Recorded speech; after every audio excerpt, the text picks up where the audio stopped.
In this manufacturing close exercise, I mapped every task and measured how long each one took versus how long it should take. 38% of the hours went to tasks that produce zero financial output.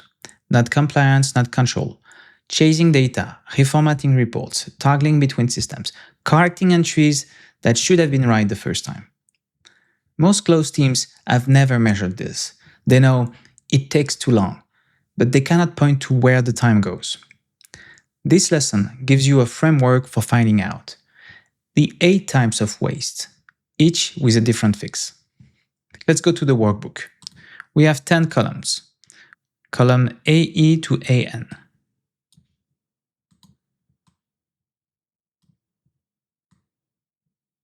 One per function.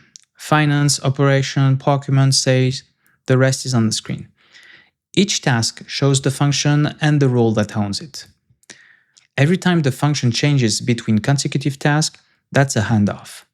Each handoff has a time cost. In Lean, making process flow visible so problems jump out without a report is called visual management. This grid is visual management for your close. Every handoff is visible at a glance. Let's take an example. Task number 9. Collect goods receipt cutoff confirmation from operations. Column AR. Transport, 1 hour. The previous task was finance. This one is operations. That function change generates 1 hour of transport waste. Sending the request, waiting for acknowledgement, receiving data in the wrong format, following up. That hour doesn't produce a financial statement number. The formula here uses a simple proxy. 0 penalty if the same person handles both tasks. Half an hour if they are in the same function but different roles. 1 hour if they are in different functions. It's a rough estimate. Your real handoff cost might be higher or lower. The model gives you a baseline to question. Another example. Task 117. Receive final litigation contingency update from legal. Column AS. Inventory, 30 hours. This task has a stick flag. It cannot happen before day 4. But legal counsel finished their previous task at hour 33. The task sits idle from hour 33 until hour 64. 30 hours of window wait. In Lean, inventory is work waiting in a queue. Here, it's a task waiting for its time slot. 30 hours on a single task is worth questioning. Could legal deliver one final update earlier instead of a draft and a final? Another example. Task 53. Post-AP accrual entries. Column AT. Waiting 3 hours. The staff accountant is assigned but busy finishing other tasks. The data is ready and there is no stick flag blocking. These 3, transport, inventory, waiting, auto-calculate from the schedule structure you built in lessons 2 through 5.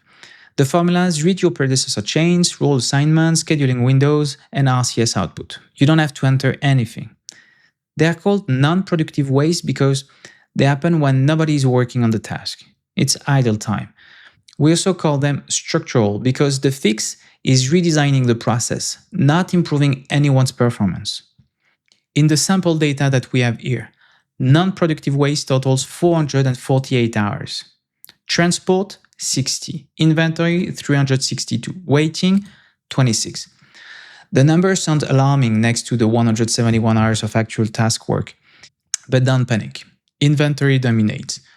Upstream data collection tasks sitting in scheduling windows with large gaps between when their predecessor finishes and when the task can start.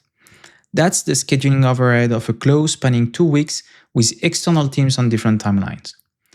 Not all of it is fixable, but the model makes it visible so you can decide what to question. Now let's talk about the different kind of waste. Let's go to columns BK to BO. These 4 columns don't auto-calculate. You enter them after running a close. They capture waste that happens inside a task while someone is working on it. Productive waste, which is waste during productive time. We also call these execution waste because the fix is tools, templates, or skills. Let's take an example. Task 85. Post-reclass correction entries, round 1. Column BK. Defects, half an hour. Mispostings discovered during initial review that need correction. The entry was wrong, someone spent 30 minutes fixing it.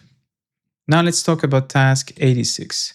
Import, reformat bank statements for GL. Column BM. Motion, 45 minutes.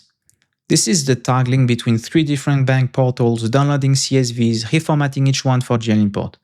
The person is actually switching between systems instead of doing the work. Now let's talk about task 120.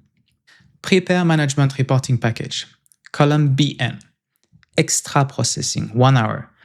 Formatting a report that FP&A reformats again downstream. The first formatting actually adds nothing. The next team undoes it and applies their own layout.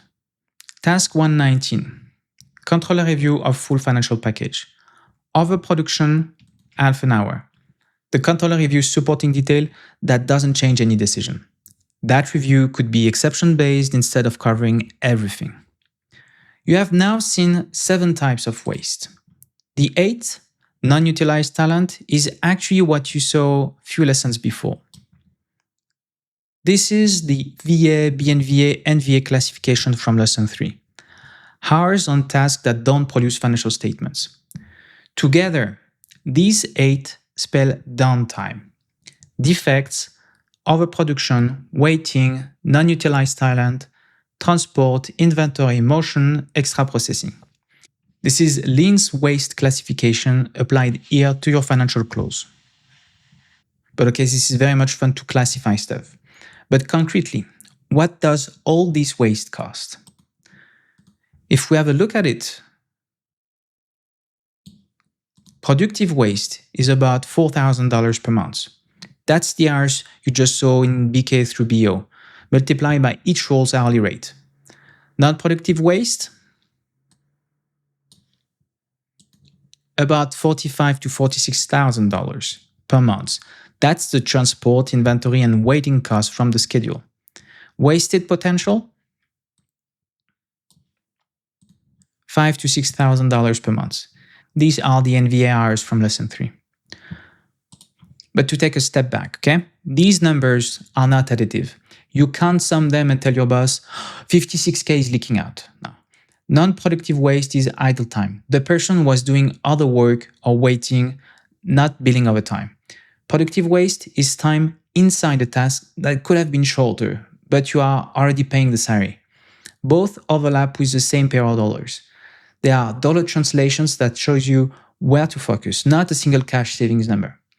Every hour of productive waste you eliminate comes off the $4,000. Every scheduling window you shorten comes off the $46,000. Here's the distinction that makes this actionable. Transport, inventory, and waiting are structural. They come from how the schedule is designed, not from how any individual performs. If your close has 60 hours of transport waste, that's 60 hours of cross-functional handoffs built into the process. You don't fix that with training. You fix it by reducing handoffs, pre-positioning data earlier, automating the transfer. Defects, overproduction, motion, and extra processing are execution waste. They happen inside tasks while someone is working. Rework, overformatting, systems toggling, unnecessary reviews, different fixes. Better templates, automation, clearer standards, or stopping work that nobody uses. So here's the mistake. Your staff accountant posts the AP accrual, but it's always late. So you send them to Excel training. They come back faster at Excel, but the AP accrual is still late. Why? Because procurement's PO data arrives 2 days after you need it. That's transport waste, a cross-functional handoff. No amount of Excel skill inside finance fixes a handoff gap outside finance. Now flip it. Reclass entries take 30 minutes of rework every month because the journal entry template doesn't match the current account structure. That's defects. You could redesign the upstream handoff, formalize an SLA, service level agreement. But none of that helps. The source data is fine. The template is wrong. Update it. 5 minutes, rework drops to 0. The waste type is the diagnostic. Structural problem, process redesign. Execution problem, tools and templates. If you can't tell which type you're looking at, look at where the waste number lives. AR through 80 means structural. BK through BN means execution. The columns tell you. So here's your exercise. The structural wastes are already calculated from the schedule you built in lessons 2 through 5. Check columns AR through 80. Do the numbers look reasonable for your clause? For execution waste, run your next clause with the tracker open. As you work, note where you see rework, unnecessary output, system toggling, or over precision. After the clause, enter the observed hours in column BK through BN. For your worst 5 to 10 tasks, let's say. If you only catch 3 on the first pass, that's fine. Your observation gets sharper each month. Focus on the task where you felt time draining away. Watch KPI number 5. The cost of productive waste, update as you enter each value. Again, great work in this lesson 6.